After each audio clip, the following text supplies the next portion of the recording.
ఆయన చెప్పాడంటే అది ఎంత ప్రయోజనకరమైతేనో దేవుడు మనకి చెప్తాడు. ఎందుకని లోతు భార్యని జ్ఞాపకం చేసుకోవాలి? దేనికోసం మనం జ్ఞాపకం చేసుకోవాలి? ఎందుకో కొన్ని విషయాలు ఈ పూట మీ అందరికీ చెప్పాలి అనే ఆలోచన ప్రభు నా హృదయంలో పెట్టాను. దానికి కొన్ని విషయాలని ఈ పూట మీకు చెప్తాను. 13వ అధ్యాయం, ఆదికాండం 13వ అధ్యాయం 9వ వచనాన్ని చదవగా మనందరం విందాం. ఈ దేశమంతయు నీ ఎదుటనున్నది కదా, దయచేసి నన్ను విడిచి వేరుగా నుండుము. నీవు ఎడమ తట్టునకు వెళ్ళిన ఎడల నేను కుడి తట్టునకును, నీవు కుడికి వెళ్ళిన ఎడల నేను ఎడమ తట్టునకును వెళ్ళుదునని లోతుతో చెప్పగా, లోతు తన కన్నులెత్తి యోర్దాను ప్రాంతం అంతటినీ చూచెను. యెహోవా సొదొమ గొమొర్రా అను పట్టణములను నాశనము చేయక మునుపు సోయరుకు వచ్చే వరకు అదంతయు యెహోవా తోటవలెను, ఐగుప్తు దేశము వలెను, నీళ్లు పారు దేశమై ఉండెను. దేవునికి స్తోత్రం అని చెప్తాం అందరం. అక్కడ 13వ అధ్యాయంలో మీరు చదివినటువంటి లేఖన భాగం 9వ వచనం నుంచి కొన్ని మాటలు మనం చదవగా విన్నాం.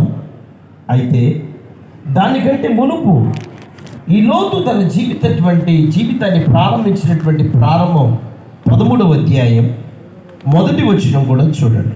అబ్రాము తనకు కలిగిన సమస్తమును, తన భార్యను, తనతో కూడానున్న లోతును వెంటబెట్టుకొని ఐగుప్తులో నుండి నెగేబునకు వెళ్ళెను. అబ్రాము వెండి బంగారము పశువులు కలిగి బహు ధనవంతుడై ఉండెను.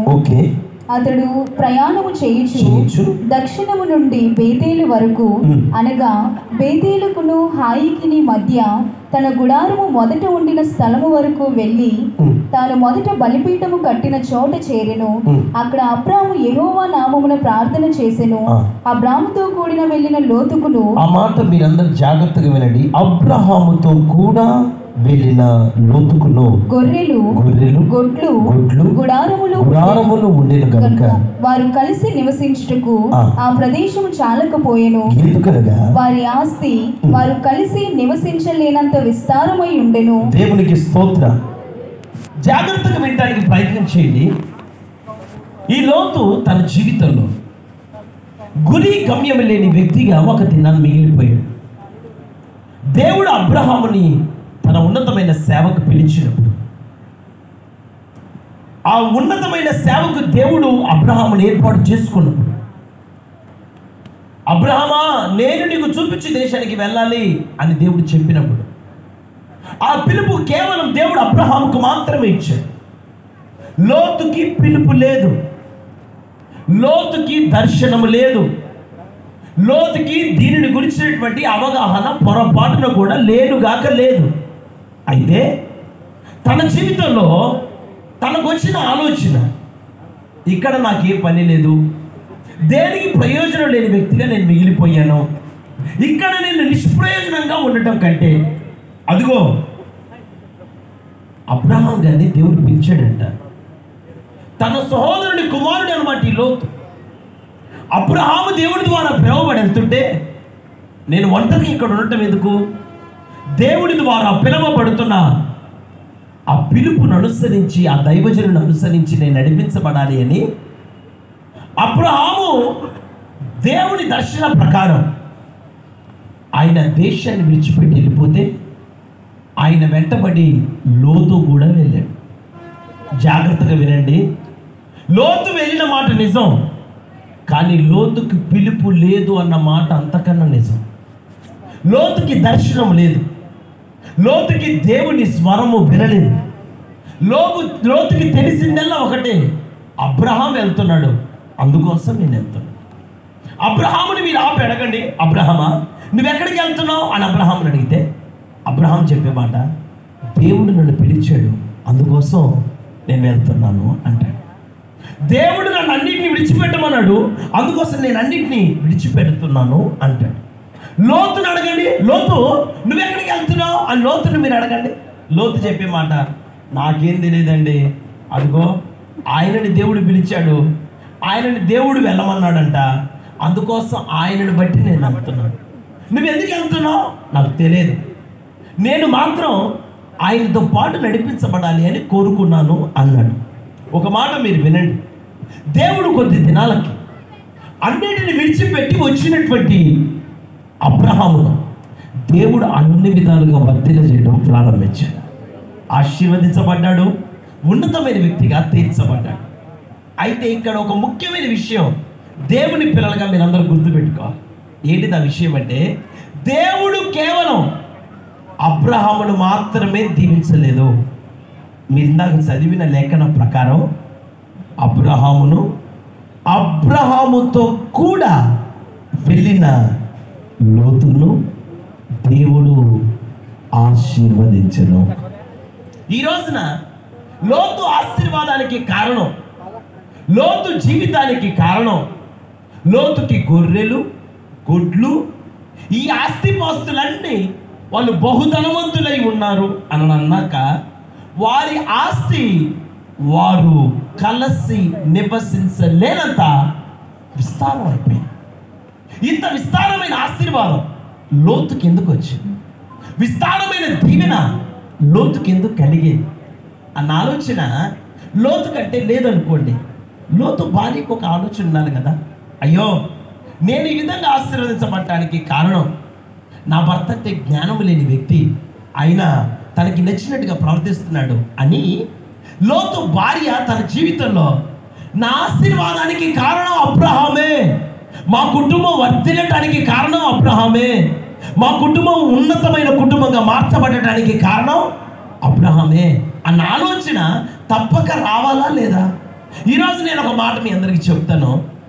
మన జీవితాలు దీవెనకరంగా మార్చబడలేకపోవడానికి కారణం, లోతు భార్యను దేవుడు జ్ఞాపకం చేసుకోండి అని దేవుడు చెప్పడానికి కారణం, మన ఆధ్యాత్మికమైన జీవితంలో మనం ఏదో ముందుకు నడిపించబడుతున్నాం, కాలయాపనగా మన జీవితాలను మనం ముందుకు నడిపించుకునే వ్యక్తులంగా మనం మిగిలిపోతున్నాం.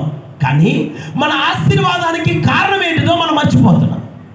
ఎవరిని బట్టి ఆశీర్వదించబడుతున్నాం? సహవాసాన్ని బట్టి ఆశీర్వాదం ఉందా?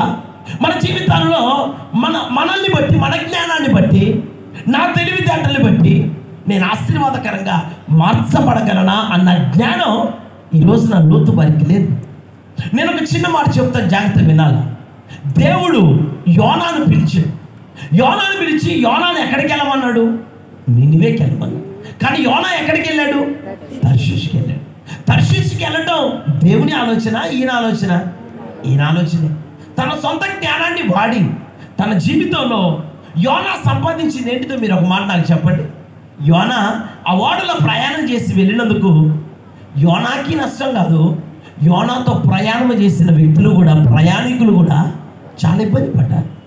వాళ్ళందరూ ప్రాణ భయంతో నింపబడ్డారు.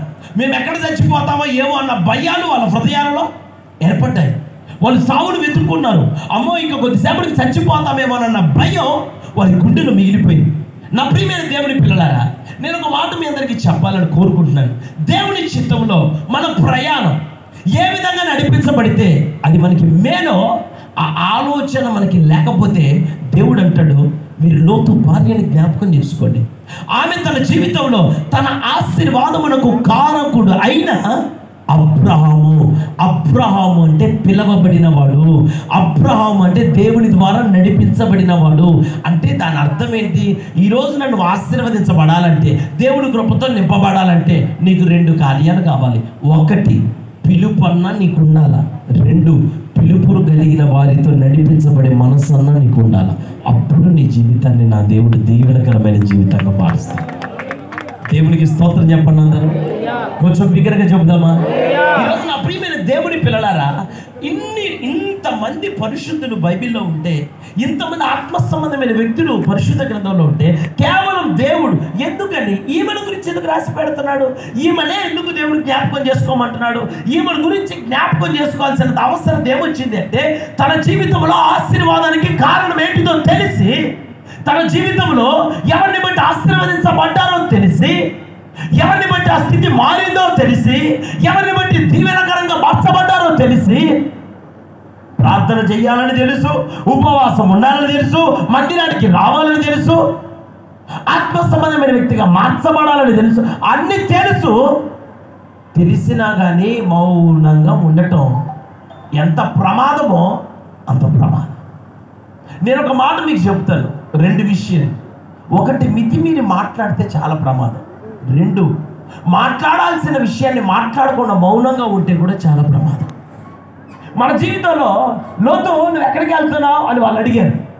లోతును పట్టుకొని వాళ్ళు అడిగితే ఆయన అంటాడు, నాకు తెలియదు కానండి, ఇదిగో పిలుపు కలిగిన వాడు ఉన్నాడు, ఆయన వెంబడి నేను వెళ్తున్నాను. ఈరోజు నాకు ఒక మాట మీరు చెప్పండి, మీ ఆధ్యాత్మికమైన జీవితంలో మిమ్మల్ని గురించి మీ ప్రయాణం ఈ 2025 సంవత్సరంలో మీ జర్నీ దీవెనకరంగా ఉండాలని మీరు ఎంతమంది కోరుకుంటున్నారో 2 చేతులు పైకెత్తి హల్లెలూయా చెప్పండి అంటే అందరు చెప్తారు. నేను చెప్పమని మామూలుగా చెప్పండి అంటే క్యాజువల్గా అందరు చెప్తారు. ప్రతి ఒక్కరికి ప్రయాణం హ్యాపీగా ఉండాలి, ప్రతి ఒక్కరికి జీవితం సాఫీగా నడవాలి, అంతా బాగుండాలని కోరుకుంటాం. నా ఇల్లు దగదగ మెరవాలా, నా ఇల్లు మామూలు కాదు లైట్లతో ఇడిగిపోవాలి అంటే ముందు మెయిన్ వైర్గా దానికి తగిలించుకోవాలి. కనెక్షన్ లేకుండా ఇంట్లో లైట్లు ఎలగాలంటే ఎట్లా వెలుగుతాయి? నీకు సంబంధం లేకుండా, దైవికమైన సంబంధం లేకుండా, ఆత్మ సంబంధమైన సంబంధం లేకుండా, ఆధ్యాత్మికమైన కృపతో నువ్వు నింపబడకుండా నువ్వు ఒక దీవెనకరమైన వ్యక్తిగా మార్చబడటం అది కుదిరే పని కాదు. నువ్వు జ్ఞాపకం చేసుకోవాలి, ఈ పూట లోతుని ఆశీర్వదించడానికి ఏకైక కారణం అబ్రహామును చూసి దేవుడు లోతును ఆశీర్వదించడం మొదలుపెట్టాడు. ఇంత గొప్పగా ఆశీర్వదించబడినటువంటి ఈ లోతు తన జీవితంలో తనకు నచ్చినట్టుగా ప్రవర్తిస్తుంటే ఈ ఆశీర్వాదాన్ని అనుభవించినటువంటి లోతు భార్య, లోతు పిల్లలు వారి జీవితాలలో అయ్యో మా ఆశీర్వాదానికి కారణం ఎక్కడ, మా ఆశీర్వాదానికి కారణం ఏ స్థలం, మా ఆశీర్వాదానికి కారణం ఏ వ్యక్తి, మా ఆశీర్వాదానికి కారణం ఏ కార్యం అన్న విషయాన్ని వాళ్ళు గుర్తెరగలేదు కనుక దేవుడు చెప్తున్నాడు లోతు భార్య అంటే లోతుని జ్ఞాపకం చేసుకోండి అంటే బాగుండేది కాదు. కాదు, లోతు భార్యని మీరు జ్ఞాపకం చేసుకోవాలా. ఎందుకని దానికి కారణం లోతు ఈ రోజున దీవెనకరంగా ఉన్నాడు అని భార్య సంతోషపడింది కదా, భర్తను బట్టి భార్యకి సంతోషం కలిగింది కదా. మరి ఇంత గొప్ప ఆశీర్వాదానికి కారణం ఇదిగో దేవుడు అబ్రహాం అంట అన్న ఆలోచన ఆమె హృదయంలో లేక, వాళ్ళ పిల్లలలో లేక, వాళ్ళ కుటుంబీకులలో లేక, వారి జీవితాలలో వారు పొందుకున్నటువంటి నష్టం. ఈ పూట ఈ నూతన సంవత్సరంలో మీ అందరికి ఒక దైవజనుడిగా నేను చెప్పగలిగిన ఏకైక మాట ఒకటే, మీ హృదయాలలో మీరు ఉంచుకోవాల్సిన ఆలోచన ఒకటే, దేవుని పిల్లలు దీవెనకరమైన పిల్లలుగా మార్చబడుట కొరకు మీరు ఏ విధమైన నడిపింపులో మీరు నడిపించబడితే, మీరు ఎవరితో సహవాసం చేస్తే, ఏ విధంగా నడిపించబడిన వ్యక్తులుగా మీరు మార్చబడితే, ఎటువంటి కృపతో మీరు నింపబడితే మీ జీవితాలు దీవెనకరంగా మార్చబడతాయో you have to think that. మనకు అర్థం కావాలా. మీ పిల్లలతో చెప్తారు, అరే వాడితో సహవాసం చేయమాకు నువ్వు ఫెయిల్ అయిపోతావు అంటారు. అరే వాడితో సహవాసం చేస్తే వాడికున్న బుద్ధి అన్న నీకు వచ్చింది కదరా, వాడు చూడలే ఎంత బుద్ధిగా చదువుకుంటున్నాడు అని మనం మాట్లాడతాం. ఈరోజు ఆత్మ సంబంధమైన జీవితంలో దేవుడు ఒక మాట చెప్పాడు. కొరింథీ సంఘంలో ఒక మాట మాట్లాడబడింది. ఏంటిదా మాట? మీరు అవిశ్వాసులతో విజుడిగా ఉండమాకండి. అంటే మనం ఎవరితో కలిస్తే దీవెనో, ఎవరితో నడిపించబడితే దీవెనో, ఏ కార్యాలు కలిగి మనము దీవెనకరమైన వ్యక్తులంగా మార్చబడతామో ఈ రోజున దేవుని పిల్లలమైన మనకి తెలియాలా. ఎందుకని లోతు భార్యని జ్ఞాపకం చేసుకోమంటున్నాడంటే, లోతు భార్యకి సహవాసం విలువ తెలియదు, లోతు భార్యకి నడిపింపు విలువ తెలియదు, లోతు భార్యకి దేవుని చిత్తమును గురించిన విలువ తెలియదు. ఈ రోజున దేవుని సన్నిధి యొక్క విలువ మీకు అర్థమైందా? రాజుగా ప్రవర్తించినటువంటి దావీదు మహారాజు ఒక అత్యద్భుతమైన మాట మాట్లాడు. ఏమన్నాడు మీకు తెలుసా? ఆయన ఏమన్నాడు? దుప్పి నీటి వాగుల కొరకు ఆశపడినట్లు దేవా నీ కొరకు నా ప్రాణం ఆశపడుతుందయ్యా. ఇది దావీదు యొక్క హృదయ వాంఛ. ఎవరెట్లున్నారో నాకు తెలియదు. నేనైతే అన్న నా మాటను మీరు గట్టిగా నా మాటని నేనైతే అనండి. దేవుని మందిరములో పచ్చని ఒలీవ చెట్టు వలె ఉన్నాను. నేనైతే అనే దాని మీనింగ్ ఏంటి? నేనైతే అని ఎందుకు అంటున్నాడు? ఎవరు ఎట్లున్నారో నాకు తెలియదు, ఎవరి జీవితాలు ఎట్లున్నాయో నాకు తెలియదు, ఎవరెవరు ఎక్కడెక్కడ పచ్చగా ఉన్నారో నాకు తెలియదు. నేను మాత్రం దేవుని మందిరములో ఒక పచ్చని ఒలీవ చెట్టు నుండి బతుకుతున్నాను. ఈ రోజున మన జీవితాలు లోకంలోనేమో పచ్చగుంటాం, మందిరంలో ఆత్మీయ జీవితంలో ఆధ్యాత్మికమైన ప్రయాణంలో ఎండిపోయి ఉంటాం. ఏడ ఎండుతాం ఆడ పచ్చగుంటాం. మనం ఉండాల్సింది ఎక్కడ పచ్చగా? మనం ఎక్కడ ఉండాలో పచ్చగా? నేను దేవుని మందిరములో పచ్చని ఒలివ. ఎందుకని పచ్చగా ఉన్నాడు? ఒక చెట్టు ఎప్పుడు పచ్చగా ఉంటుంది? ఎప్పుడు పచ్చ, అది నాటబడితేనేగా, దాని వేళ్ళు లోపలికి వెళ్తేనేగా, అది స్థిరపరచబడితేనేగా. ఊరక పై పెట్టిన చెట్టు పచ్చగా, పై పెట్టిన చెట్టు ఫలభరితంగా, పై పెట్టిన చెట్టు స్థిరంగా ఉంటుందా? అంటే పై విశ్వాసము, పై భక్తి, పై ఆత్మీయత నిన్ను నిలబెట్టలేదు. నువ్వు దేవుని మందిరములో పచ్చని వ్యక్తిగా మార్చబడాలంటే, నీ కుటుంబం పచ్చగా మార్చబడాలంటే, నీ కుటుంబం దీవెనకరంగా మార్చబడాలంటే నువ్వు స్థిరపరచబడిన వ్యక్తిగా మార్చబడాలా. ఎక్కడ? ఉద్యోగంలో కాదు, వ్యాపారంలో కాదు, లోకములో కాదు, పాపములో కాదు, దేవుడిలో, దేవుని మందిరములో నాటబడిన వ్యక్తుల జీవితాలను నా దేవుడు పచ్చని జీవితాలుగా మార్చబోతున్నాడు. హల్లెలూయా చెప్పండి. కొంచెం బిగ్గరగా చెబుదామా? ఈరోజు పాపములో నాటబడిన వాళ్ళు ఎంతమంది లేరు? లోకంలో నాటబడిన వాళ్ళు ఎంతమంది లేరు? నీ ఆశీర్వాదానికి కారణం ఏంటిదో నీకు అర్థమైతే నీ జీవితంలో ఏ విధంగా నడిపించబడతావు? ఇదిగో నేను ఒక మాట చెప్తాను. యోసేపు అనండి అందరూ, అందరు పలకండి. ఆ మాట పలికితే ఆశీర్వాదం అండి. ఏం పేరు? యోసేపుతో పోతీఫర్ భార్య వచ్చి ఒక మాట మాట్లాడింది. అబ్బాయి యోసేపు ఎవరు లేరు, పాపం చేద్దాం అని పిలుస్తారు. మనం ఇద్దరే ఉన్నాం, ఎవరు లేరు. What Joseph replied? యోసేపు ఏమంటాడు?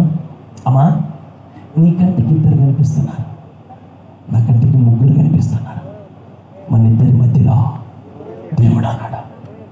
నా దేవుని కంటికి, దేవుని దృష్టికి ఇంతటి దుష్కార్యాన్ని నేను చెయ్యలేను. వై? బికాస్ కారణం ఏంటి? తనకి తెలుసు తన ఆశీర్వాదం పరిశుద్ధతలో ఉంది. ఎటువంటి పీక్ స్టేజ్లోకి వచ్చినా ఆమె మాట వింటే వెండి వస్తుంది, బంగారం వస్తుంది, వజ్రాలు వస్తాయి, వైడూర్యాలు వస్తాయి, అన్నీ వస్తాయి. నాకు వెండి వద్దు, బంగారం వద్దు, వజ్రాలు వద్దు, వైడూర్యాలు వద్దు. అరే మరి నువ్వు ఇట్లా ఇంత నీతిగా బతికే వాళ్ళది కాదు ఈ లోకం, మంచిగా బతికే వాళ్ళది కాదురా ఈ లోకం. ఈ లోకంలో మనం మెత్తగా బతికితే ఒత్తి చూస్తారు మనల్ని. ఇదిగో మనం మెత్తగా ఉంటే దేనికి పనికిరాని వాళ్ళలాగా కాళ్ళ కింద పడేసి తొక్కేస్తారు. లోకం చెప్పే మాటలు అయ్యి.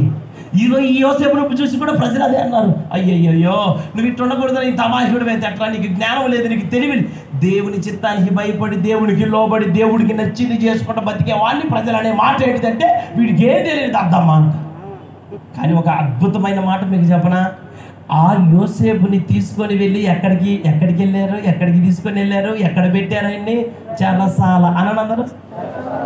చెరసాలే ముగింపు స్థితే, చెరసాలే ఫైనలా? అందరు ఏమన్నారు చెప్పనా? చూసిన వారా?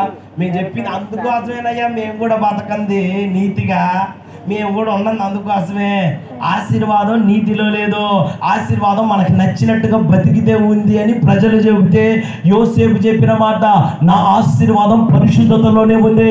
చెరసాలైనా పర్వాలేదు, నేను మాత్రము నీతి గలవాడిని, పరిశుద్ధత కలిగిన వాడిని, ఆయన దృష్టిలో యోగ్యమైన బిడ్డగా నేను మిగిలిపోతానన్న ఆ తీర్మానం అక్కడ నుండి సింహాసనం దాకా తీసుకొని పోయి అయ్యో అనుకుంటా యోసేపును చూసిన వాళ్ళు వామ్మో అనేటట్టుగా దేవుడు యోసేపుని ఆశీర్వదించాడు. నేను ఒక పాట రాశాను, మీరు ఎవరు లేకపోయినా నేను పాడతాను. నాది సరైన గొంతు కాదు, బర్రె గొంతులాగా ఉంటుంది. మీరేం భయపడి పారిపోమాకండి, సరేనా? ఒక వచ్చిన అట్లా పాడతాను, మీరు వినండి. పరిశుద్ధతలో ఏమున్నది, విజయకరమైన స్థితియే కదా, ప్రార్థించుటలో ఏమున్నది, సింహముల మధ్య ఘనతే కదా. పరిశుద్ధంగా బ్రతికితే ఉంది విజయకరమైన స్థితి అనండి అందరూ. ప్రార్థించుటలో ఏమున్నది, సింహముల మధ్య ఏంటిది? సావా, ముగింప, ఘనతే కదా. మీరు నాతో పాటు కలిసి పాడండి. నాకు ప్రార్థన కావాలయ్యా, పరిశుద్ధత సాగాలయ్యా, ప్రార్థన కావాలయ్యా, పరిశుద్ధత సాగాలయ్యా.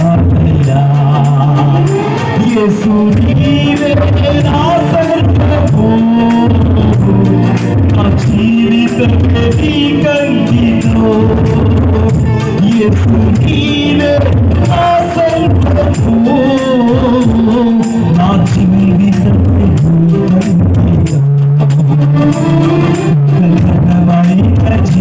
జీవితము నేను నీ కొరకి జీవించు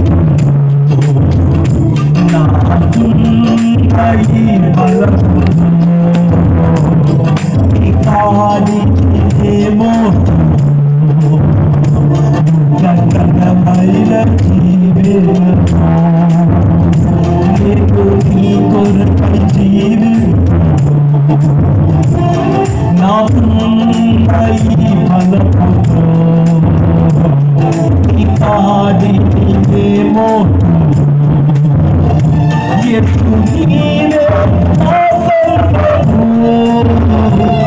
నా జీవితమే నీకంకితం నీవే నా సర్వము నా జీవితము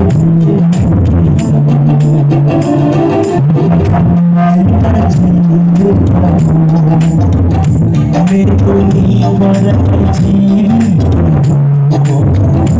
నాకున్నది బలముతో నీ కాడినేమో.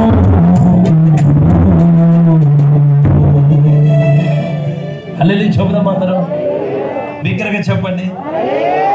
ఏమండి నీతిగా బతకలేవండి, యథార్థంగా జీవించలేవండి, అది మన వల్ల కాదండి.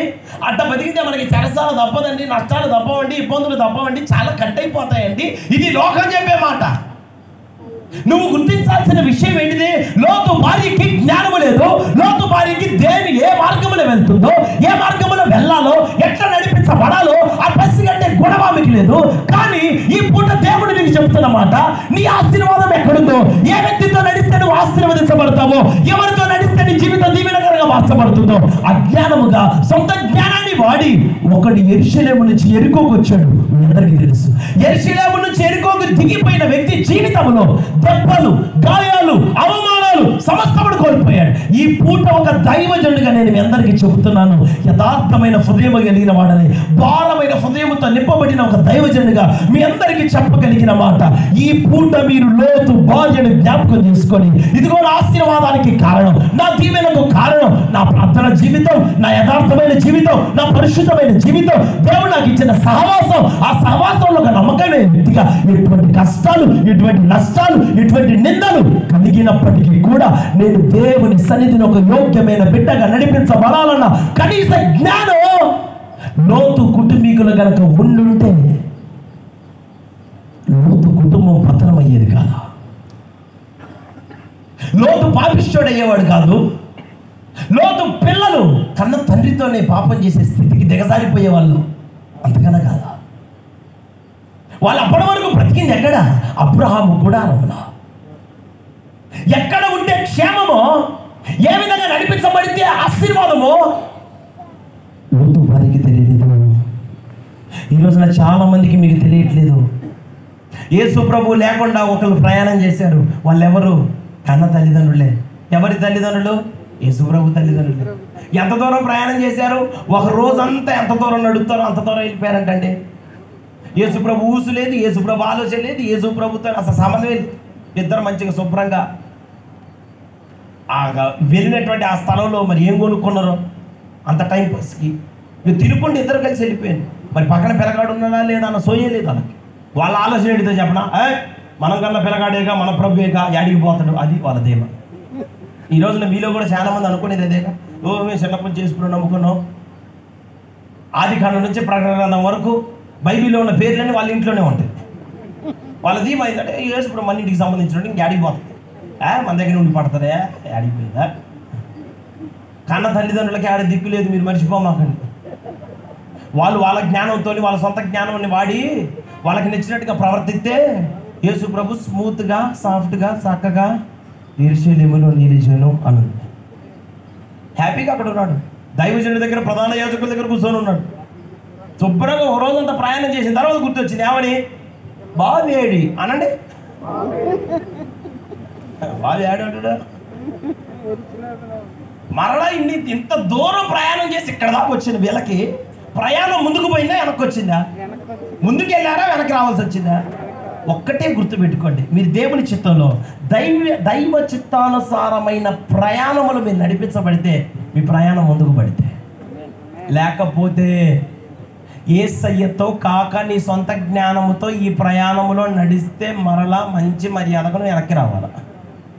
ఎంత దూరమైన పో, టు కమ్ బ్యాక్ అంతే. వచ్చాను మరలా వచ్చి మరలా వెతికితే యేసుప్రభు అక్కడ ఉన్నాడు. యేసుప్రభు ఎక్కడ ఉంటాడు? యేసుప్రభు ఎవరితో ఉంటాడు? చిన్నప్పటి నుంచి పేరు పెట్టుకున్నావు కాబట్టి ఉంటాడా? ఇంట్లో బైబిల్ ఉంది కాబట్టి ఉంటాడా? ఎవరితో ఉంటాడు? తన హృదయాన్ని గుర్తెరిగి తనని గుర్తుబట్టి తనతో సహవాసం చేసి లోకాన్ని మర్చిపోయి దేవుని ధ్యాసలో బతికే వాడితో దేవుడు ఉంటాడు. మనం ఎటు పడితే అట్టే అనండి. ఏందండి అడుగుతారు చెప్పండి. ఉద్యోగంలో పడితే ఏంటి ప్రేయర్ చేసేవాడు? ప్రేయర్ చేయలేదండి, మర్చిపోయానండి. నీకెందుకు గుర్తుంది? ఉద్యోగం ఊడితే కానీ నీకు గుర్తుంది. ఉద్యోగం పోయిందాక నీకు ప్రార్థన గుర్తురాదు.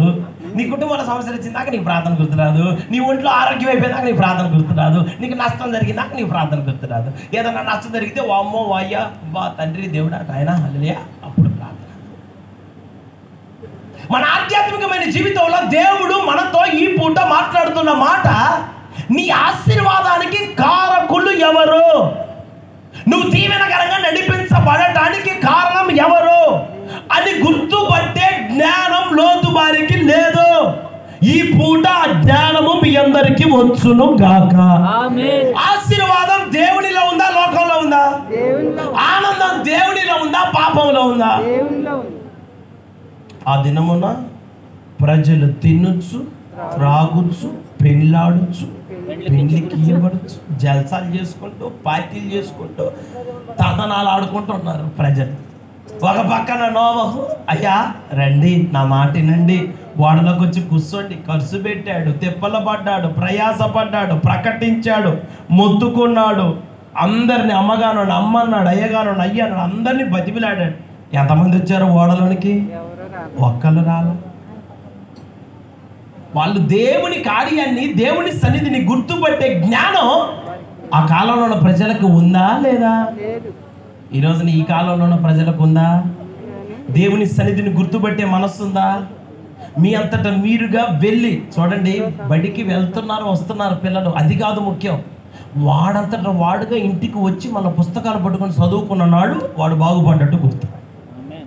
నేను అన్నమాట నిజమేనా కాదా? మీరు గుడికి వచ్చి పోవటం ఓకేనా? మీ అంతటా మీరుగా ఒక ఆత్మ సంబంధమైన బిడ్డలుగా మార్చబడితే అప్పుడు మీరు ఆశీర్వదించబడతారు, అప్పుడు ఆ కృప పొందుకుంటారు, అప్పుడు ఆ పాకం అప్పుడు కుదిరిద్ది, అప్పుడు మీరు ఆ స్థాయిలోకి వస్తారు. ఆ తీర్మానంలో నడిపించబడిన బిడ్డలుగా దేవుడు మిమ్మల్ని హెచ్చించడం ప్రారంభిస్తాడు.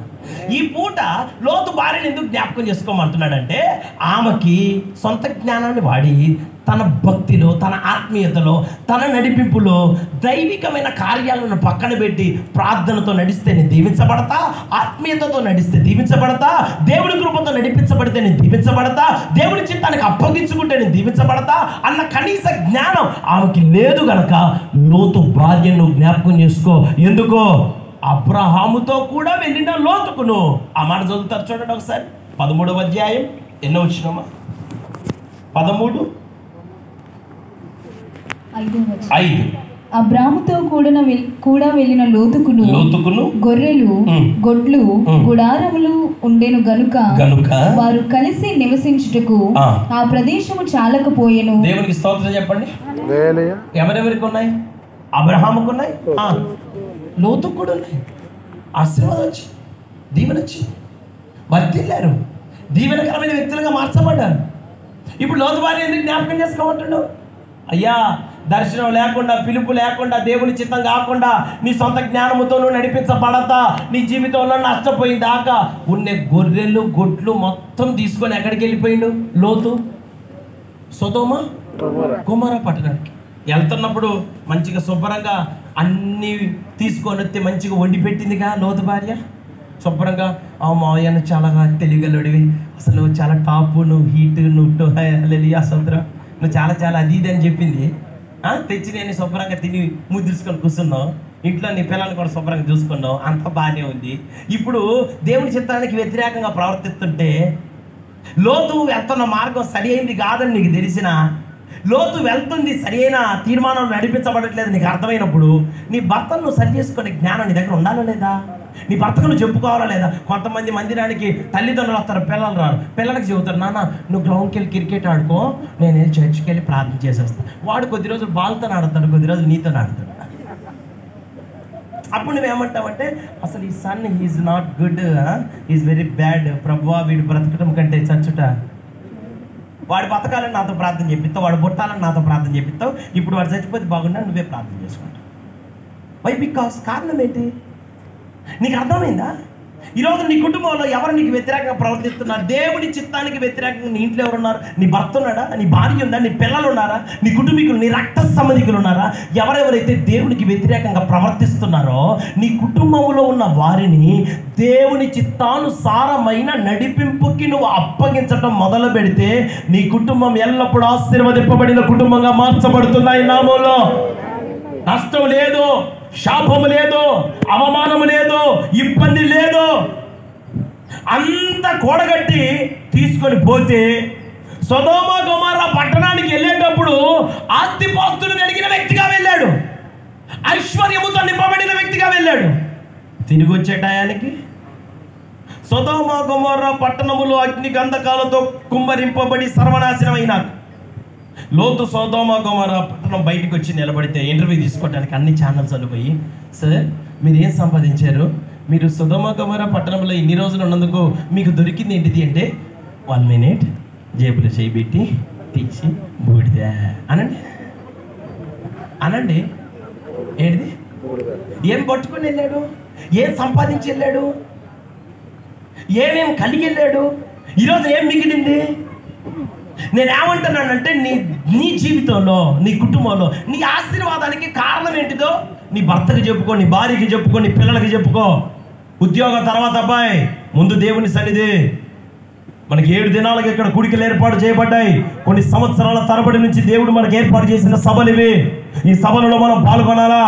మన ఆశీర్వాదానికి కారణం దేవుని సన్నిధయ్యా. చెప్పుకోవాలని ఇంటి వాళ్ళతో నువ్వు. కొంతమంది అట్లా కాదు, తాన అంటే తందాన అంటారు.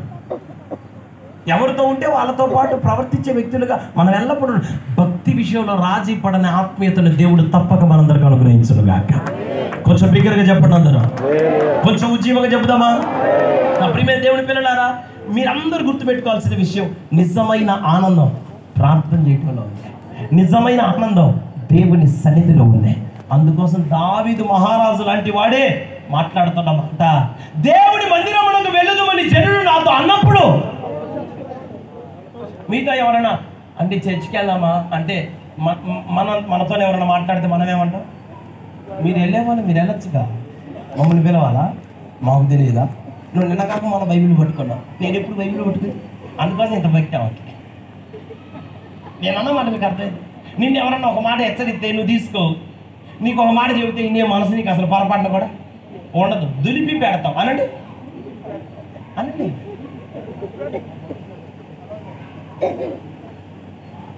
దేవుడు మనల్ని హెచ్చరించినప్పుడు ఆ మాటలను అంగీకరించే మనసు మనకు వస్తే తప్పక మన దేవుడు ఆశీర్వదిస్తాడండి. చూడండి, అందరి ఇళ్లలో కరెంట్ ఉంది, మన ఇంట్లో కరెంట్ లేదంటే ఎక్కడ వైర్ కట్ అయిందో చూసుకోవాలి. కరెంట్ ఆఫీస్ ఉండదు, ఎక్కకూడదు, తప్పదు. వాడి చేతులు ఇరిగిపోను, వాడు పాడి, ఇది తప్పు. It's not good. Is it the process? అది పద్ధత? అందరికీ లైట్లు ఎదిగినాయి, అందరి ఇంట్లో పవర్ ఉంది, నీ ఇంట్లో లేదు. దానికి కారణం ఏంటిది? ఎక్కడ మిస్టేక్ అది చూడు. నువ్వు అట్లా కాదుగా. దేవుడు ఏం చేసిండు? చర్చికి పోతే నాకేం జరిగింది, నేను ప్రార్థనకే రాను, ఇంకెందుకు ఎంత భక్తి చేసి ఇన్ని రోజులు చర్చికి పోయి నాకు ఏమి జరిగిందని నేను చర్చికి పోవాలా? నీకు ఏడ వైర్ తెగిందో ముందు అది చూసుకోరా. అది దేవుడిని ఎందుకంటావు అంత దూరం పోయి? We have to correct ourself. Ernest Paul అనేవాడు తనను తాను సరి చేసుకోగలిగితే తన జీవితం ప్రకాశవంతమైన జీవితంగా మార్చబడుతుంది, వెలుగుమయంగా తన జీవితం మార్చబడుతుంది. దేవునికి స్తోత్రం. హల్లెలూయా, హల్లెలూయా. అందుకోసం ఆ పాటలోనే ఆ వచ్చిన మొదటి వచ్చిన పాపములో ఏమున్నది క్షణికమైన సంతోషమే, లోకములో ఏమున్నది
నూతనమైన జీవితము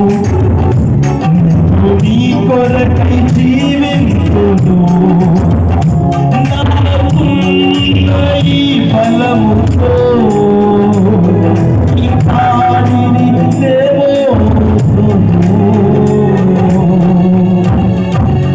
హల్లెలూయా చెప్దామా? కొంచెం బిగ్గరగా చెప్పాలి.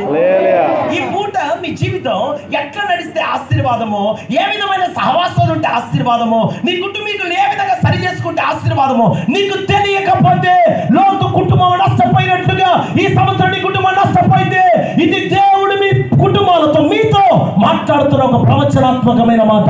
మీ కుటుంబాలు సరిచేయబడి ఉన్నతమైన కృపతో నింపబడి దేవుడు తన చిత్తానుసారమైన నడిపింపుకి అప్పగించుకొని నడిపించబడిన ప్రతి వ్యక్తి కుటుంబాన్ని నా దేవుడు అబ్రహామును ఆశీర్వదించినట్లుగానే మిమ్మల్ని కూడా ఆశీర్వదించడానికి ఇప్పుడు ఇష్టపడుతున్నాడు. ఆశీర్వాదం మీకు తప్పకుండా కలుగుతుంది.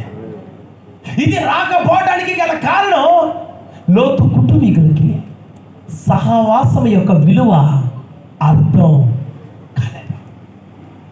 ఈరోజు ఎవరితో సహవాసం చేస్తున్నారు? దేంతో సహవాసం చేయాలా? ఈ పూట దేవుడు మనకి తెలియచేయుగాక. హల్లెలూయా చెప్పండి అందరు గట్టిగా. మీ ఆశీర్వాదానికి అడ్రస్ ఎక్కడ? ఒక మాట నాకు చెప్పండి.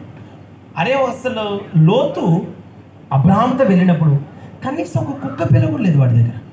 కుక్క పిల్ల ఓక చేతులు పడిపోయాడు. ఏదైనా బాధరాడు. అన్నిటికీ ఎవరిని చూపిస్తాడు చెప్పరేంటి? ప్రతి ఒక్కదానికి ఎవరిని చూపించేది? ఎక్కడికి? ఏందంటావు? ఎక్కడుంటావు? ఒకప్పుడు నీ ఆశీర్వాదానికి కారణం దైవజనుడని నీకు తెలిసి, దైవజనుడి నడిపింపులో ఉంటేనే నా కుటుంబం ఆశీర్వదించబడిందని తెలిసి నువ్వు కూడా సాక్ష్యాలు చెప్పినావు. నువ్వేం చెప్పకుండా ఏమి లేదు. నువ్వేం చెప్పావు? దేవుడి స్తోత్రం, మీ అందరికీ వదనాలు. నా సాక్ష్యం ఏంటంటే, ఎలా చెప్పాలి నాకు అర్థం కావట్లేదండి. ఈరోజు నువ్వు ఇంత ఇల్లు కట్టుకున్నానంటండి, దాని కారణం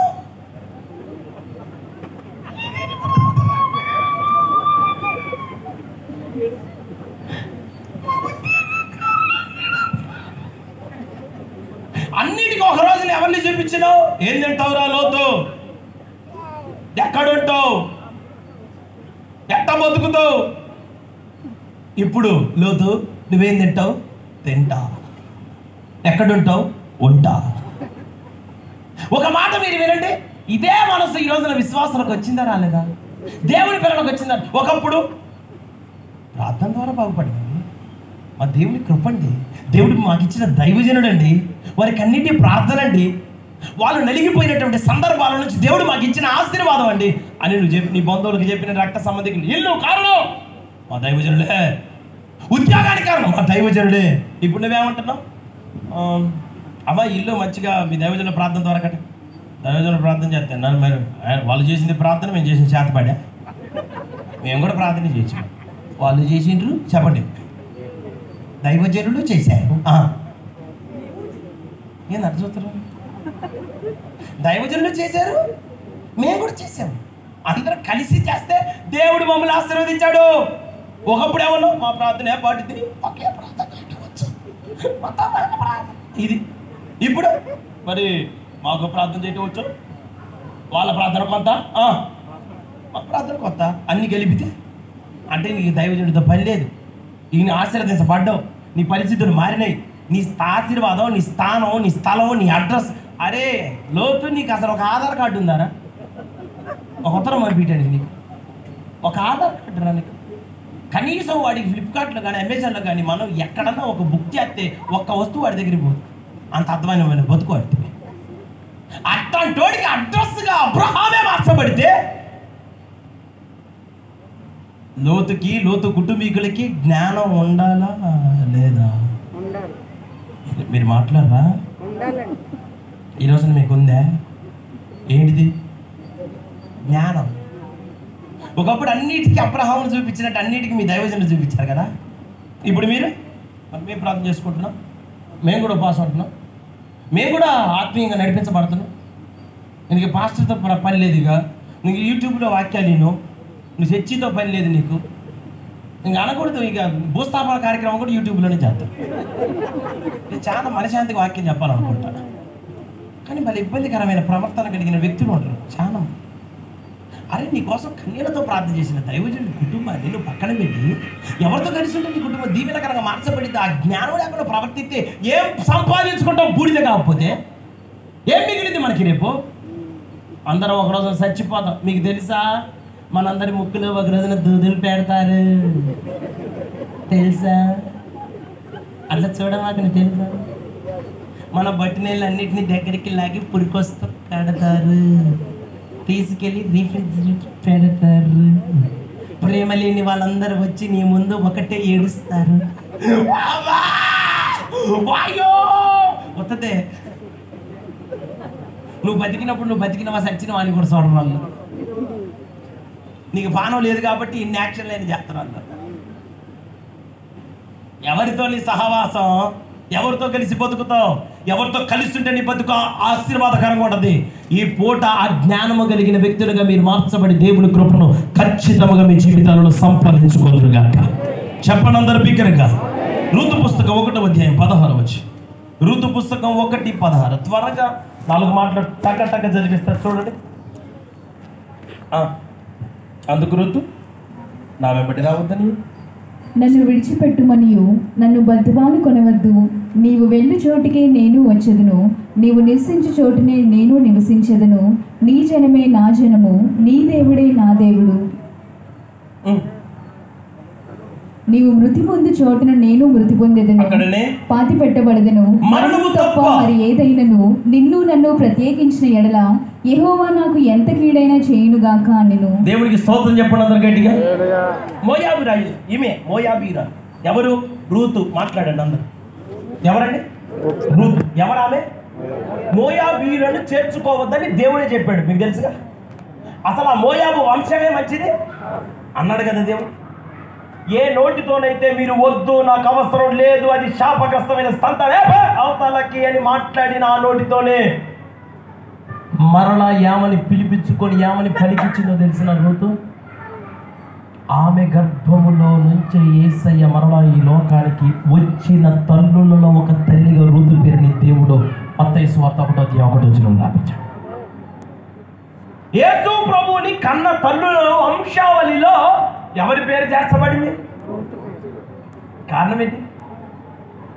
విశ్వాసాలలో 2 రకాలు ఉంటారు. నా వైపు చూసిన వాళ్ళు మీరు ఎక్కువసేపు రాయేది విలేకరులలాగా. నా వైపు చూడండి, మీకు తర్వాత యూట్యూబ్లో కూడా ఉంటుంది, మళ్ళీ 100 సార్లు వినొచ్చు మీరు.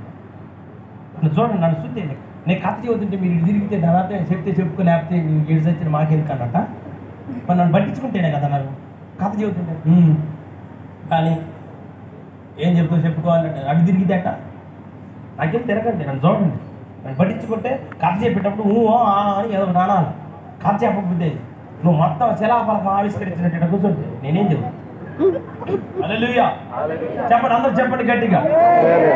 మీరు వినండి, విశ్వాసుల్లో 2 రకాలు. ఒకళ్ళు రూతు లాంటి వాళ్ళు అనండి, 2 ఓర్ప లాంటి వాళ్ళు. ఓర్ప పేరు ఓర్ప అనండి, లేనిది ఓర్పు. పేరు లేనిది. మార్కాపురం దగ్గర నన్ను మీటింగ్ పిలిచాను. చర్చి పేరు చెప్పండి, మనిషి పేరు చెప్పండి. మనిషి పేరు చెబుతాం కానీ అది ఏరియాని ఏం చెప్పండి, కానీ ఒక విషయం మాత్రమే. స్టేజ్ కార్నర్లో నన్ను ఆ చివర కూర్చోబెట్టారు. అక్కడ కూర్చున్నాను. అయిపోయిన తర్వాత కానుకలు పెట్టారు. కానుకలు అయిపోయిన తర్వాత దానికి ప్రార్థన చేయాలా, పాట పాడాలా. దానికి వెనకాల నేను కూర్చున్న దగ్గర నుంచి నాకు చుట్ట వాసన వస్తుంది. చుట్ట, మీరు ఇక్కడ చుట్టే అంటారు, ఇంకేమన్నా చుట్టే కదండి. అది ఒకటే, అది కాలుస్తున్నాడు అటు వెనక వైపు కొంచెం ఇబ్బందికరంగా వాసన వస్తుంది. నేను ఆయన 2-3 సార్లు కూడా చూశాను. ఎందుకంటే బాబు ఇక్కడ స్టేజ్ వెనక అన్నట్లుగా అనుకున్నాను. కొద్దిసేపటికి ఆ పాస్టర్ గారు స్టేజ్ మీద, ఇప్పుడు మరి మన మధ్యలో దానియేలు గారు ఉన్నారు, వచ్చి ఒక మంచి పాట పాడి ప్రభు నామని మైపడతారు. అప్పటిదాకా ఆ సుట్ట కాల్చిన అయినా దాన్ని, ఆ సుట్ట ఉంది కదా చేతిలో ఉన్న సుట్ట, దానిని తీసుకొని నా స్టేజ్ కార్నర్ కింద ఇట్లా రుద్ది దాని కిందనే పెట్టి, నా కింద కార్నర్కి పెట్టి అని ఊసుకుంటూ వచ్చి హల్లెలూయా గట్టిగా చెప్పండి హల్లెలూయా అని మిమ్మల్ని బెదిరించి అట్ట చెప్పాను వాళ్ళు కూడా. మరి మనందరం ఇప్పుడు ఒక పాట పాడుకొని ప్రభు నామాన్ని మైపరుచుకుందాం. హల్లెలూయా. దేవుని సన్నిధిలో ఉద్యమం. నీ ఉద్యమం ఎక్కడ నుంచి వచ్చారా? సొంతాగితే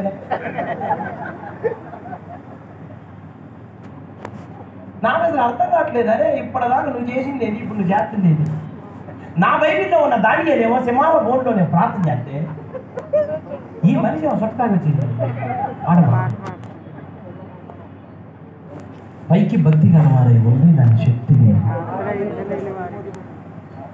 it's not a useful in our life.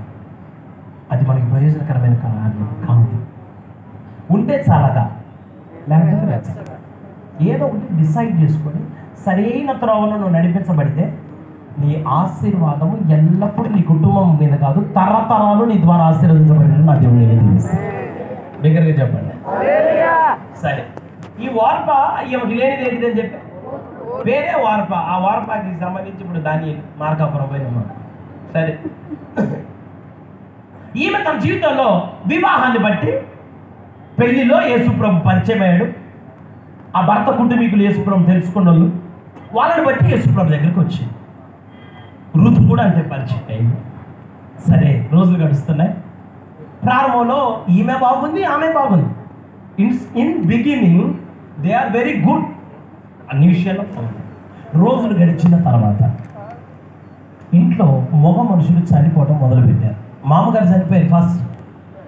Second, ఈ వార్ప వాళ్ళ భర్తే చనిపోయాడు. థర్డ్, ఋతు భర్త కూడా చనిపోయాడు. నష్టం జరగగానే, ప్రాణం పోగానే ఈమె చేసిన పని, వార్ప చేసిన పని, ఇప్పటి వరకు మేలు జరిగింది అనుభవించి కొంచెం కీడు జరగగానే దేవుణ్ణి ఇచ్చిన సహవాసాన్ని, ఆమెకి నడిపింపును అనుగ్రహించిన నయోమిని మొత్తాన్ని పక్కన పెట్టి నయోమి దగ్గరికి వచ్చింది. అతియ, my mother in law, I love you so much, come near అన్నది. దగ్గరికి పిలుచుకుంది. ఆమె దగ్గరికి వెళ్ళింది. ఆమె మీద పడ్డది, ముద్దు పెట్టింది. ఎందుకు? వెళ్ళిపోతాను, నువ్వంటే నాకు చాలా ఇష్టం అన్నది, ముద్దు పెట్టింది, వెళ్ళిపోయాను. విశ్వాసంలో రెండు రకాలు ఉంటారు. మీరు అందరైనా ఒక రకమేమో పైకి భలే ప్రేమ ఉన్నట్టు చేస్తారు, ఒకటే ముద్దులు అనండి. అసలు నీ ప్రార్థన అయ్యగారు అసలు పాట మొత్తం ఇక ఇంకొక పదమే లేదు. పాట మొత్తం అయ్యగారి, పాట మొత్తం అమ్మగారి, పాట మొత్తంలో నేనే ఉంటా. ఇంకొక పదం ఉండదు. పేరుకే ప్రేమ కలిగిన వాళ్ళలాగా, పేరుకే ఆప్యాయత కలిగిన వాళ్ళలాగా ఉంటా. కానీ వాళ్ళ హృదయంలో ప్రేమ పొరపడ్డ కూడా ఉంటుంది. ఎప్పుడు లోకమే, ఎప్పుడు వ్యతిరేకతే. ఒక్కటి మీరు గుర్తుపెట్టుకోండి, తన జీవితంలో చేసుకున్న తప్పుడు నిర్ణయం తను వెళ్ళినటువంటి ప్రయాణాన్ని ఆశీర్వాదకరంగా ఉంచలేకపోయింది. ఋతు పుస్తకంలోనే మీకు వార్ప కనపడింది. ఇక అక్కడ వెళ్ళిపోయిన తర్వాత ఇక మీరు ఎతకండి. మీరు బైనాక్యులర్ స్పెట్స్ పెట్టుకున్నా, ఓతత్వం పెట్టి చూసినా, ప్రకటన గ్రంథం చివరి వచ్చిన వరకు చూడండి, వార్ప మీకు కనపడుతుంది. ఎందుకు? కాలగర్భంలో కలిసిపోయింది. కారణం, కాలగర్భంలో కలవటానికి కాదు కదా దేవుడు ఆమెకి తీసుకొని వచ్చింది. అందరికి మాదిరికరంగా ఎత్తి చూపిద్దాం అనుకున్నాడు. కానీ తన జీవితంలో ఆమె తీసుకున్నటువంటి తప్పుడు నిర్ణయాన్ని బట్టి తన జీవితం పాడైపోయింది. ఆమెతో పాటుగా ఇంకొక ఆమె ఉంది. Her name is Ruth. ఆమె పేరు రూత్. ఈమెకి అదే సమస్య, ఈమెకి అదే నష్టం జరిగిన మాట నిజం. కానీ తన భక్తిలో స్థిరమైన బిడ్డగా నిలవబడిన మాట అంతకన్నా నిజం. నా జీవితంలో నష్టం జరిగింది, పర్వాలేదు, కానీ నా ఆశీర్వాదానికి కారణం దేవుడు నాకు ఇచ్చిన ఈ స్థలాన్ని నేను విడిచిపెట్టాను. భర్త చచ్చిపోయి నష్టమే జరగని, అవమానకరంగా మాట్లాడి నేను ఒక మాట చెబుతాను. ఈ కాలంలో అంటే పెద్దగా పట్టించుకోవట్లేదు, ఎవరి బతుకులు వాళ్ళు బతుకుతున్నారు. కానీ ఆ కాలంలో పట్టింపులు ఉన్నాయా లేదా? ఉన్నాయా లేవండి? మరి ఆ కాలంలో భర్త చనిపోయినా రూతు అక్కడే ఉంటుంటే ప్రజలు ఏమని మాట్లాడుకోవాలో? ఎవడున్నాడని ఇక్కడ ఉంటుంది ఆమె, అంత దుర్మార్గమైన మనిషి అంటుందామా? తల్లిదండ్రుల దగ్గరకు పోవాలి కదా, ఇక్కడ ఉండటం ఏంది? తోటి కోడలు పెద్ద ఆమె వెళ్ళిపోయిందిగా, మరి ఒక బుద్ధి జ్ఞానం ఉండద్దా? ఇన్ని మాటలు ఆమె వినలేదా? ఆమె చెవులో పడలేదా? మనుషుల మాటలను ఆధారం చేసుకుందా, దేవుడి మాటలను ఆధారం చేసుకుందా? నేను ఒక మాట చెబుతా చూడండి, భక్తిలో మిమ్మల్ని చెడగొట్టడానికి, ఆత్మీయతలో మిమ్మల్ని చెడగొట్ట చెప్పుడు మాటలు బొచ్చుడు చెబుతారు. మనతో చెప్పేది మనతో చెబుతారు, నాతో చెప్పేది నాతో చెబుతారు, నీతో చెప్పేది.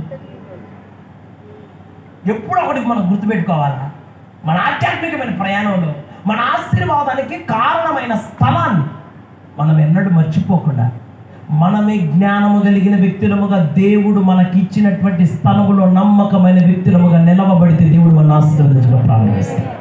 చెప్పండి అందరూ బిగ్గరగా, కొంచెం ఉద్యమంగా చెబుదాం. రూతు తీర్మానం ఏంటి? అమ్మా అత్త, నా వెంబడి రావద్దని నీ నుండి విడిచిపెట్టమని నన్ను బతిలాడదు. నీవు వెళ్ళు చోటికి నేను వచ్చేదను, నీవు నివసించు చోటు నేను నివసించదను. నీ జనమే, నా జనము, నీ దేవుడు. నా దేవుడు. నువ్వు ఎక్కడ చచ్చిపోతావో నేను అక్కడనే ముట్టిపోదు, మరణము తప్ప.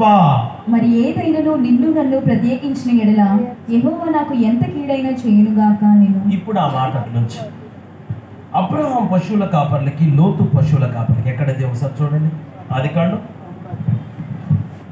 13వ అధ్యాయం 7వ వాక్యం. అప్పుడు అబ్రాము పశువుల కాపరులకును లోతు పశువుల కాపరులకును కలహము పుట్టెను. ఆ కాలమందు కానానీయులు పెరిజీయులు ఆ దేశంలో కాపురముండిరి. కాబట్టి అబ్రాము, మనము బంధువులము గనుక నాకు నీకును నా పశువుల కాపరులకును నీ పశువుల కాపరులకును కలహం ఉండకూడదు. ఈ దేశమంతయు నీ ఎదుటనున్నది కదా, దయచేసి నన్ను విడిచి వేరుగా నుండుము. దేవునికి స్తోత్రం చెప్పండి అందరూ. నా వైపు చూడండి, అందరు చూడాలి. అబ్రహాముతో కూడా ఎవరు వెళ్ళాడు? లోతు అనండి. లోతును కూడా దేవుడు ఏం చేశాడు చెప్పండి కదా. ఇప్పుడు ఆశీర్వదించబడిన తర్వాత అబ్రహాము పశువుల కాపర్లకి, లోతు పశువుల కాపర్లకి గొడవ వచ్చింది. గొడవ ఎక్కడ? అబ్రహాముకి లోతుకి కాదు. గొడవ ఎక్కడ? పని వాళ్ళకి, వాళ్ళ పని వాళ్ళకి, వీళ్ళ పని. గొడవ వస్తే లోతు ఏమనాలా? లోతు ఏం చెప్పాలా? అరే మనం బంధువులు, మన మధ్యలో గొడవలు ఉండొద్దు, అర్థమైందా? నువ్వు ఇటుగాలో నడిపో, తూర్పుకు పోతావా, పడమడుగుతున్నావా, దక్షిణమా, వెళ్ళిపో అంటే లోతు ఏమనాలి? అసలు యాడికైనా నేను పోయేది, నాకేం తెలుసు, నాకు ఆధార్ కార్డు లేనండి, నేను నా బతికే మంచిది కాదు, నేను అసలు ఏ విషయంలో కూడా కొరగానండి, నేను నన్ను అడిగి పోమంటాను, నువ్వు బలి ఉన్నవే, నేను అసలు పోను. ఇగో పశువుల కాపర్లకు గొడవ. అసలు పశువులు యాడ్ నుంచి వచ్చినాయి, ఆస్తి యాడ్ నుంచి వచ్చింది. నువ్వు నాకు 2 గొర్రె పిల్లలు ఇస్తే అదొక మందయి, నువ్వు నాకు 2 గాడిద పిల్లలు ఇస్తే గాడిదల మందయి, గొడ్లు ఇస్తే గొడ్ల మందయి. నువ్వు ఇచ్చినే కదా ఆస్తి అంతా. నాకు నువ్వు కావాలంటే వీటన్నిటిని తీసుకో, నేనైతే నేను విడిచిపెట్టను అనాలా లేదా? వీడేమంటాడు? అడే తూర్పు పోదావా, పడమడికి పోదావా, ఉత్తరానికి పోదావా, దక్షిణానికి పోదావా అనగానే వెంటనే మనోడు అంటాడు, లోతు అంటాడు, అమ్మా బ్యాక్ యువర్ బ్యాగ్స్ మా, where is our party members and leaders. మన ఛాంబర్స్లో ఉన్న వాళ్ళు ఎవరున్నారు? రండి, సంస్థ చదువుకున్న వాళ్ళు రండి. వీడు సీక్రెట్గా అప్పటికే రెడీ చేస్తుండు మోటానికి. నేను అన్న మాట మీ అందరికీ అర్థమైందా? వాళ్ళందరినీ ముందే సిద్ధపాటు చేసుకొని, ముందే రెడీ చేసుకొని, అరే అసలు ఆధార్ కార్డు లేని, అరే లోతో పరా ఎందుకు ఇది ఇట్టెందుకు చేసినావు రాసిన, నువ్వు ఇట్టెందుకు ప్రవర్తిస్తున్నాయా? నీకేం నష్టం జరిగింది? పనాలకు గొడవద్దు. అదే ఎవడరా పనివాడు, వేరే వీళ్ళు బీకేయడరా, ఉద్యోగాలు వచ్చాడు, అయిపోయాగా వాళ్ళు తీసి పడేస్తే కలహం అంతటితోనే అయిపోయేదేగా. మీరు దీవెనకరమైన వ్యక్తులుగా ఉండేవాళ్ళేగా. ఆ పనాన్ని తీసేయకుండా నన్ను పొమ్మంటావా? ఓకే, బ్యాగ్ ఏది అంటే మరి లోతు భార్య ఏం చేస్తున్నావా? శుభ్రంగా ఏది తెస్తే అది మెత్త ఉడకబెట్టి వండి పెట్టడం తెలుసు కదా. ఓకే, ఉడికింది మావయ్య, తిని మావయ్య అని పెట్టి శుభ్రంగా ఇంటికి భార్య ఆనందంగా ఉన్నారు. ఇప్పుడు ఆయన సొంత జ్ఞానాన్ని వాడుతుంటే నువ్వు చెప్పద్దు, అరే బాబు ఇటు చేస్తే మనకు ఆశీర్వాదం కాదయ్య అని మాట్లాడాలిగా. శుభ్రంగా సంచి దొరుకున్నాను, కానీ ఏమో కూడా సంచి చదివింది, ఏమో కూడా బజార్కి ఎత్తుకుంది. నిజంగా లోతుకే జ్ఞానం ఉంటే లోతు అనాల్సిన మాట పన్నెండు తీసేద్దాం, అసలు ఈ ఆస్తంతా వద్దు తీసుకో, మళ్ళా మొత్తం గొడవలన్నీ సద్దు మణిగిన తర్వాత అప్పుడు మళ్ళీ నువ్వు నాకు గొర్రె పిల్లలు ఎద్దు కానీ అన్నాను, నాకు నీతో సహవాసం ముఖ్యమని చెప్పాలి, నాకు నువ్వు ముఖ్యం, నువ్వే నా ఆశీర్వాదానికి కారణం, నువ్వెట్టా అని మాట్లాడాలా, నేనెక్కడికి పోతా అని అనాలా, నేను పోను అని బతివిలాడాలా, హత్తుకోవాలా, మీద పడి ఏడవాలా, బొల్లున గోతాలా. కానీ లోతు ఏం చేసిండంటే స్వచిత్తం సొంత పెత్తనం అన్నాడు అందరూ. లోతుకి ఏ కరువు వచ్చింది, ఆ ఇంట్లో ఏ లోటు వచ్చింది, తినడానికి తిండి లేదా లోతుకి, టయానికి శానా అన్నం పెట్టదా, ఏం మాట్లాడలేదు అర్థం మీద, టయానికి భోజనం పెట్టలేదు ఏందండి, అన్నీ బాగానే ఉన్నాయిగా, మరి ఏ కరువు వచ్చిపోయింది, ఏ కరువు జరిగిందండి? ఆయన కడుపులో ఉన్న ఒకటే ఆలోచన, స్వచిత్తం సొంత పెత్తనం. ఎప్పటికీ అబ్రహామే పెత్తనం, నన్ను మూల కూసా పెడుతుండ్రు, మరి నేను ఎప్పుడు పెత్తనం చేయాలా?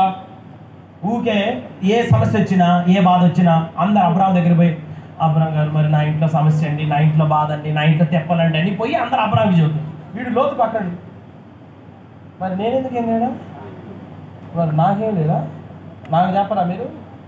ఓకే మనకి ప్రమోషన్ ఇయర్ కానీ మనమే ప్రమోషన్ పెట్టుకుందాం అని చెప్పి లూసిఫర్ అనుకోవాలా? పర్లోకంలో ప్రమోషన్ రాలా, నేనే ప్రమోషన్ గ్రేడ్ పెంచుకుందాం అనుకుంది, పెంచుకొని వచ్చి ఏడబడింది, ఏడబడి మీలో కొంతమందికి ప్రింట్స్ చేసుకుంది. నేను అనే మాట్లాడేదో మీకు ఈ పూట అర్థం కావాలా?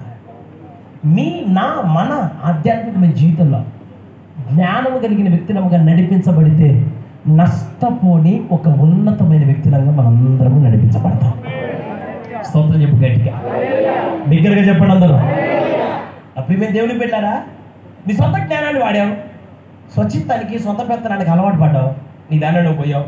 ఇది చూడండి, సొదొమ గొమొర్రా పట్టణానికి పోయాడా, శుభ్రంగా కూర్చున్నాడు సింహాసనం మీద, చిటికి అట్టే జనం వస్తున్నారు, చూడాలిగా, ఒరే అన్నా లోదన్నా అన్నా, అన్నా ఇదిగన్నా నా భార్య, ఇదిగన్నా నా పిల్లలు, అన్నా నువ్వు న్యాయం తీరు అన్నా, నువ్వు అసలు అన్నా మరి అది ఎత్తనాలని చేస్తాడు.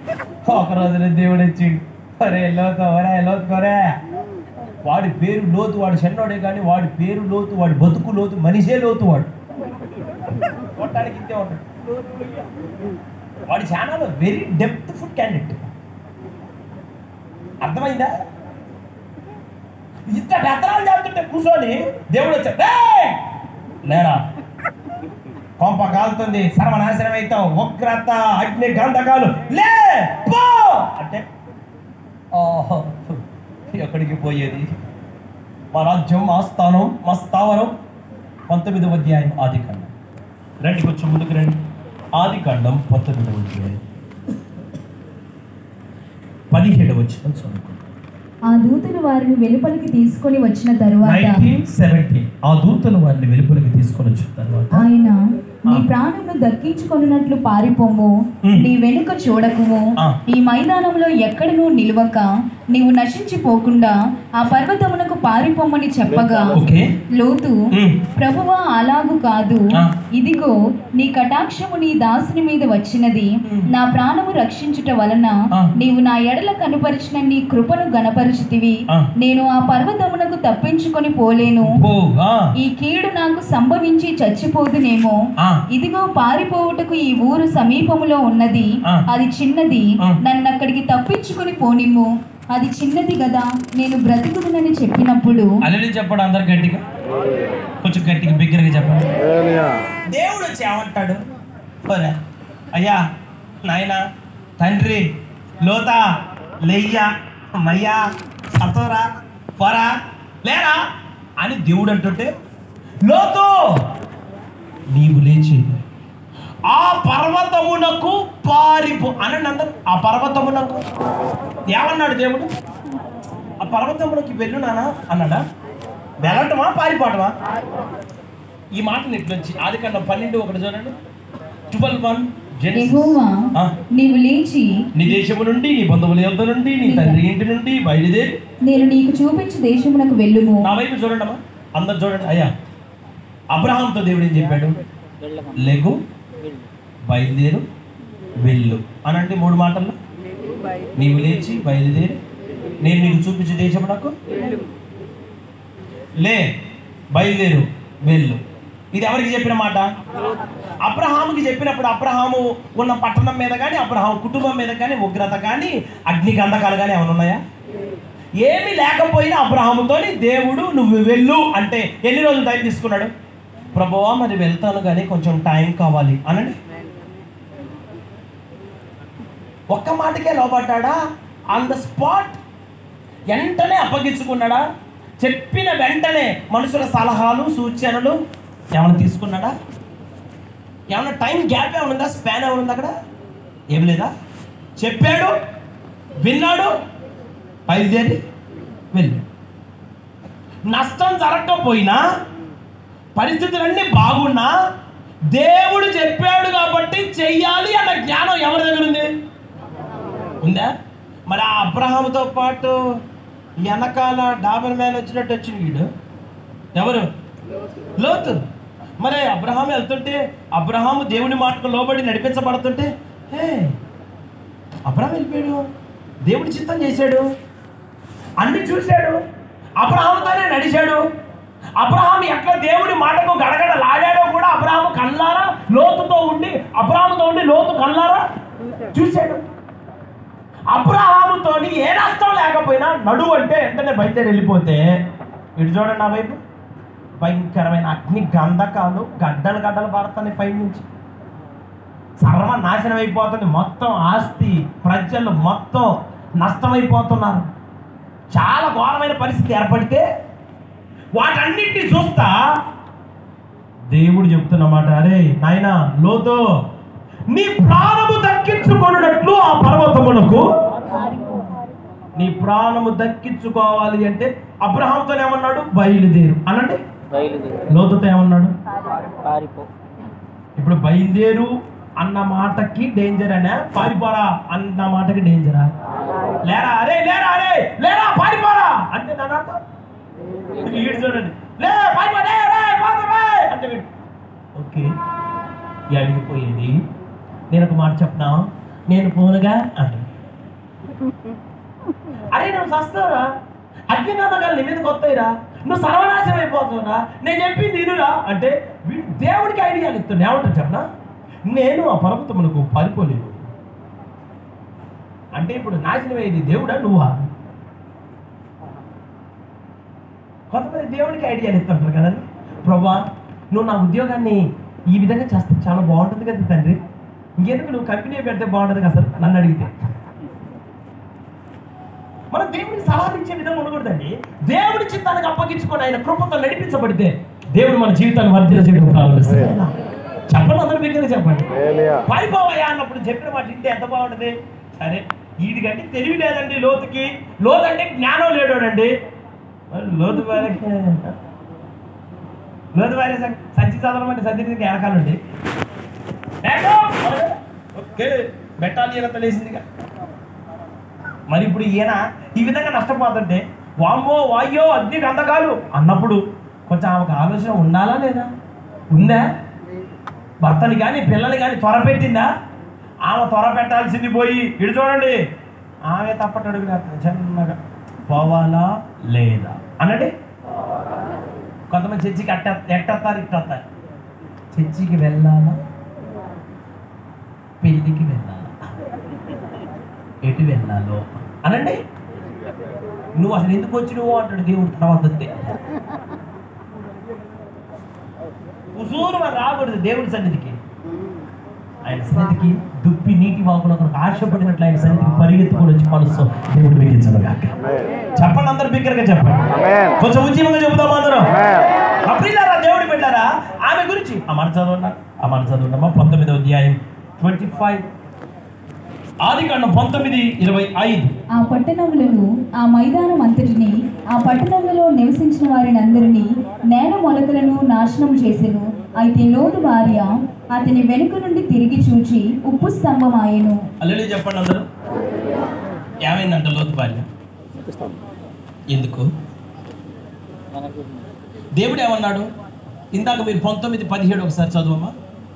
ఆ దూతులు వారిని వెలుపలికి తీసుకువచ్చిన తరువాత అవును. ఆయన నీ ప్రాణమును దక్కించుకున్నట్లు పారిపో. పారిపో, నీ వెనుక ఆ చూడకు, మాట మీరు నోట్ దట్ పాయింట్. ఆ మాట మీరు గుర్తుపెట్టుకోండి. ఏమన్నాడు? నీ వెనుక చూడకుము, అన్నాడా? మీ ప్రాణము దక్కించుకున్నట్లు ఆ పర్వతానికి ఏం చేయాలి? పారిపో. నువ్వు వెనక్కి చూడొద్దు, నువ్వు పారిపో. ఇదే కదా దేవుడు చెప్పింది. ఆ మాట విన్నారా వినలేదా? విన్నారు, వినటానికి చేశారా? మీరు కూడా అన్నీ వింటున్నారు, చేస్తున్నారా? ఉగ్రత వచ్చిన దాకా, సంచి చదువుకోమన్న దాకా, పానం పోయిన దాకా కొంతమంది వాళ్ళ భక్తిలో నుంచి, వాళ్ళ అవిధేయతలో నుంచి, వాళ్ళ దుర్మార్గతలో నుంచి, వాళ్ళ సొంత జ్ఞానంలో నుంచి బయటికి అస్సలు రాలేకపోతున్నారు. భక్తి చేస్తున్నారు కానీ సొంత జ్ఞానంతో చేస్తున్నారు. మీరు సొంత తెలివితేటలు వాడుతున్నావు. నువ్వు అట్టుంటే నీ కుటుంబం వర్ధిల్లదు, నీ జీవితం వర్ధిల్లదు, నీ పిల్లలు వర్ధిల్లరు. నీ సొంత జ్ఞానాన్ని పక్కన పెట్టి దేవుడు చెప్పింది చేయటం మొదలుపెట్టి నీళ్లు కూడా ద్రాక్షరసంగా మార్చబడతాయి. ఆయన చెప్పిన మాట ప్రకారంగా నువ్వు నడిపించబడితే వలలు పికిలిపోయే నీ చేపలు దేవుడు నీ జీవితంలో అనుగ్రహించబోతున్నాడు. సర్వ సమృద్ధిని చూడబోతున్నావు. చెప్పింది చేయాలా? దేవుడు ఆ సర్వ సమాజం అంతా, జనసమూహం అంతా కూర్చొని ఉన్నప్పుడు యేసయ్య ఒక మాట అన్నాడు. బాబు, శిష్యులు వచ్చి అంటారు, యేసయ్య నువ్వు ఛాన్స్ వాక్యం చెబుతున్నావు, నువ్వు కొంచెం పాపింగా వాళ్ళకి ఆకలి అవుతుంది. వాళ్ళకి కాదు, ఇది వీళ్ళకి. దేవుడు మంచి మనసు కలిగినవాడు కనుక వాళ్ళని బయట వేయకుండా, సర్లేనా నాయన నేను నా వాక్యం ఆపుతా కానీ జనాల దగ్గర ఏమైనా ఉందో తీసుకొని రాకండి. అప్పుడు అందరికి ఇచ్చారు అనౌన్స్మెంట్. ఏమని? బాయ్ మా మీ దగ్గర అంటే ఏమైనా ఉందా? యేసయ్య అడిగాడు అని అందరిని అడిగారు. అందరికి చెబితే అందరు ఏం చేశారు? ఈ గ్యాప్లోనే మొత్తం తిన్నారు. వాక్య గ్యాప్లోనే కొంతమంది వాక్యం చెప్పేటప్పుడు చాక్లెట్స్ తింటారు. తెలుసా? ఎట్లా తింటారంటే ఇటు చూడండి, పక్కన కూడా చెప్తాం కాకుండా ఆ పైన నా ర్యాపర్ తీస్తారు, ఆ కవర్ పేపర్ని చిన్న తీసి వాళ్ళ నోట్లో చాక్లెట్ రెడీ పెడతారు. చెప్పడా హల్లెలూయా, ఏం మెయింటెనెన్స్ కదా ఇది. అబ్బా, ఇదే మెయింటైన్ చేశారు వాళ్ళు కూడా. వాళ్ళు తెచ్చుకోలేదా? రోజుల తరబడి ప్రయాణం కదా, వాళ్ళ దగ్గర సద్ది లేదా, వాళ్ళ దగ్గర భోజనం లేదా? ఉంది. ఏం చేశారు వాళ్ళు? ఉన్న కాడికి తిరిగి కూర్చున్నారు. పక్కనోడికి తెలియకుండా చిన్నగా రొట్టె మొక్క తుంచుకోవడం. హల్లెలూయా. నువ్వు చాక్లెట్, వాళ్ళు చపాతీ తిన్నా. కానీ ఒక చిన్న పిల్లగాడు అక్కడ ఉన్నాడు. Is very fond of God's word. దేవుని వాక్యం అంటే అభిలాష పిల్లగాడికి. వాళ్ళమ్మ పెట్టిన సద్దిని మర్చిపోయాడు, అన్నిటిని పక్కన పెట్టాడు, దేవుడి వాక్యాన్ని మరిచిపోయి ఉంటున్నాడు. దేవుడు అడిగాడు, మీ దగ్గర ఏమైనా ఉందా అనగానే, ఒకవేళ వీళ్ళ దగ్గర ఉన్నా నీ పరిస్థితి చెప్పండి. మీ దగ్గర 5 రొట్టెలు 2 చేపలే కదా ఆ పిల్లగాడు ఇచ్చింది చిన్నోడు. ఏమండి అంతేనా? కాదండి. మండపేటలో ఏమన్నా 8 రొట్టెలు 12 చేపలు అట్టేం కాలేదు కదండి. మరి నేను తప్పు చెప్తున్నట్టు చూస్తాను ఏంటండి? నాకెళ్ళి 5 రొట్టెలు 2 చేపలేక 5 రొట్టెలు 2 చేపలు యేసు ప్రభు అడిగితే చిన్నపిల్లడు ఎన్ని ఇచ్చాడు? ఒకవేళ మీ దగ్గర ఉంటే మీరు ఎన్ని ఇస్తారు? 5 రొట్టెలు 2 చేపలు 5 ఏళ్ళు ఓపెన్ చేస్తే దీంట్లో ఆఫ్ ఎట్లా చేయాలి? 5 fingers open. If 2 fingers cut, 3 are remaining, no? So in this 3 we will cut some. 2.5 ముక్క ప్రభుకి, ఆ 2.5 ముక్క నాకే. 5 రొట్టెల్లో 2.5 ముక్క కట్ చేసుకుంటావు. ఇంకా మిగతా ఎన్ని చేపలు? ఒక చేప నాకు, ఇంకొక చేప నీకే ప్రభు. వచ్చి కూర్చున్నవాడికి ఆకలి కూడా తీరేది కాదేమో, అద్భుతం జరిగేది కాదేమో. దేవుడు చెప్పిన మాటని పెద్దోళ్ళు నమ్మలేదు కానీ ఒక చిన్న పిల్లగాడు నమ్మాడు. అటువంటి వారిదే దేవుని రాజ్యం అన్నాడు. ఈ రాత్రి నేను ఈ మధ్యాహ్న కాల సమయాన నేను ఒక్క మాట మీ అందరికి చెప్తున్నా. మిమ్మల్ని ప్రమాదం నుంచి తప్పించడానికి ఆ రోజున లోతుతో మాట్లాడిన దేవుడు ఈ రోజున మీతో కూడా చాలా సందర్భాలలో మాట్లాడుతున్నాడు. దేవుడు ఎట్లా మాట్లాడతాడు? వాక్యం నుంచి మాట్లాడతాడు, దర్శనం నుంచి మాట్లాడతాడు, దైవ సేవకుల ద్వారా మాట్లాడతాడు. ఆ మాటకి ఎవరైతే లోబడి అప్పగించుకుంటారో వారు తప్పించబడిన బిడ్డలుగా, వర్ధిల్లిన బిడ్డలుగా మార్చబడతారు. లేదో పర్వాలేదు. అప్పుడప్పుడు మీరు అనౌన్స్మెంట్ వింటుంటారు, మీకు తెలుసా? వాతావరణ హెచ్చరిక, రానున్న 24 గంటల్లో భారీ నుండి అతి భారీ వర్షాలు, బంగాళాఖాతంలో అల్పపీడనం, లోతట్టు ప్రాంతంలో ప్రజలందరూ అప్రమత్తం కావాలి అని అన్నప్పుడు లోతట్టు ప్రాంతంలో ఉన్న ప్రజలు ఏమనుకోవాలి? ఈ సోది మేము రోజు ఏంటుంది వాడు అంతే చెప్పి వస్తుంటాడు. మనం పెద్దగా పట్టించుకోకూడదు అని చెప్పి అక్కడే కూర్చున్నారు అనుకో, తర్వాత ఆ మనిషిని మనం ఎత్తుకొచ్చుకోవాలి. ఎందుకు? వాడు చెప్పింది ఎండగా. మీ పిల్లలకి అప్పుడప్పుడు బైక్ కొనిస్తారు కదా, వాడు ఇంట్లో గొడవ పెట్టి వాడు డాడీ పార్టీ కాక మమ్మీ పార్టీలో చేరి వాడు మరలా తీవ్రమైన ఒత్తిడి నా మీదకి తీసుకొని వచ్చి, లేదు విప్లవం వర్దిల్లాలి, బండి కొనియాల, ఇది వాడి నినాదం. మొత్తం మీద ఇంట్లో ఉన్న ఈ అమ్మగారు నాతో పాటు ఆ పిల్లగాడితో కలిసి వాడు చేసినట్టు స్ట్రైక్కి నేను కిందకి దిగొచ్చి, సరేలే పిల్లగాడికి బండి శాంక్షన్ అనగానే వాడికి బండి కొనిచ్చిన తర్వాత నేనంట, అరే నాన్న జాగ్రత్తగా పోయా, పలానా సుబ్బారావు వాళ్ళ అబ్బాయి బండి మీద వెళ్ళాడు, ఇంటికి రాలేదు, నువ్వు కానీ ఇంటికి రా, జాగ్రత్తయ్యా అని వాడికి చదువుతున్నాడు. పిచ్చికొక్క గరిచినోడు అరిచినట్టు అరుతుంటున్నాడు. నేను చెప్తుంటే వాడు తీసుకోడు, వాడికి కోపం, వాడికి ఇబ్బంది, చెప్పిన మాట వాడికి అర్థం కాదు. వాడికి నేను చెప్పిన మాట వాడికి అర్థం కాదండి. వాడు బండి మీద పోతుంటే వెనకాల వాడి ఫ్రెండ్ ఉంటాడు, వాడు దురాత్మ, వాడు ఒకటే ప్రేరేపిస్తుంటాడు ఆత్మ. ఏమని?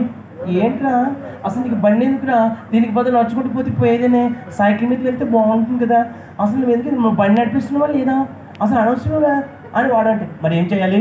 పోనీ 100 మీద. పోయిన మనిషి పోయినట్టే, ఇంక రాడు. మనం పోయి బండి నుండి పిల్లగాన్ని తెచ్చుకోవాలి. చెప్పింది వినాలా? ఒక మనిషి మాట, తల్లిదండ్రుల మాట వినకపోతేనే పిల్లలకి నష్టం జరుగుతుందా, జరగట్లేదా? మరి దేవుడి మాట వినకపోతే, దేవుడు చెప్పింది చేయకపోతే, దేవుడి స్వరానికి లోబడకపోతే మన జీవితాల్లో మనం సంపాదించుకునేది లాభమా నష్టమా? దైవికమైన బిడ్డలుగా పసిగట్టగలిగిన జ్ఞానాన్ని దేవుడు మీకు ఇచ్చునుగాక. నడవాల్సింది ముందుకి వెనక్కి తిరగద్దని దేవుడు చెప్పిండు. నష్టాలు జరుగుతాయి, ఇబ్బందులు అవుతాయి, నీకెందుకు ఇంక వెనకున్న వాటితో? అపోసరైన పౌలు ఏమంటాడు? వెనకున్న వాటిని మరిచి వాటి కొరకు అయినను ఏవేవి నాకు లాభకరములై ఉన్నావో వాటన్నిటిని క్రీస్తు నిమిత్తము సమస్తమును వెంటతో సమానం. ఇక నువ్వు జీవించువాడును నేను కాను, నాట్ ఐ బట్ క్రైస్ట్.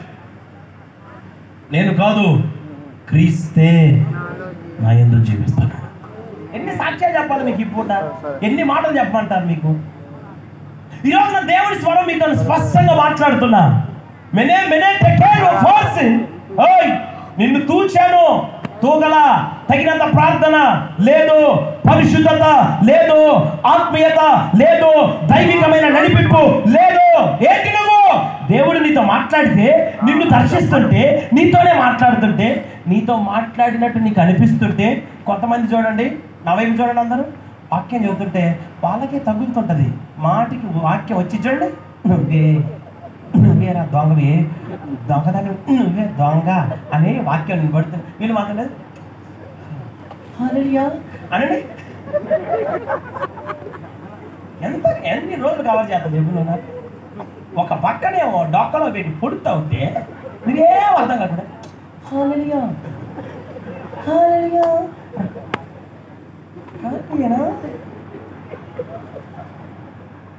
నీకే నువ్వే నువ్వే నువ్వే నువ్వే అన్నప్పుడు అవును నేనే అని అప్పగించుకున్న వాళ్ళు తప్పించబడతారు, దీవెన నొందిన వ్యక్తులుగా మార్చబడతారు.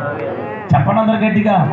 దావీదు జీవితంలో, తన జీవితంలో బెత్షెబా విషయంలో చేసిన తప్పుకి ఆయన చేసిన ప్రార్థన, ప్రతి రాత్రి కన్నీరు విడుచుచు నా పరుపు తేలచేసి, ఏ పరుపుని నేను పాడు చేశానో ఆ పరుపు నా కన్నీరుతో తేలిపోతుంది. ఎక్కడ దాకా పోయి ప్రార్థన చేశాడు తెలుసా ఆయన? అయ్యా నా జన్మ మంచిది కాదు, నా తల్లి కూడా పాపములోనే నన్ను హిస్సోపుతో నన్ను హిమము కంటే తెల్లగా. It is called repentance. దీనినే పశ్చాత్తాపం అంటారు బైబిల్ భాషలో. ఇది వచ్చిన వాడు వర్ధిల్లుతాడు, ఆశీర్వాదకరమైన వ్యక్తిగా మార్చబడతాడు. మీకు తెలిసే సామెతల్లో ఉన్న మాట, అతిక్రమములను దాచిపెట్టువాడు వాటిని ఒప్పుకొని విడిచిపెట్టేసి ఇప్పుడు విడిచిపెట్టు. ఏది ఉంచుకోవాలో దాన్ని ఉంచుకో, ఏది చేయాలో అది, ఎట్లా నడవాలో ఏ విధమైన వ్యక్తులతో నడిపించగలరో ఆ విధంగా నడిపించు. అప్పుడు నీ జీవితం దీవెనకరమైన జీవితంగా ఉంటుంది.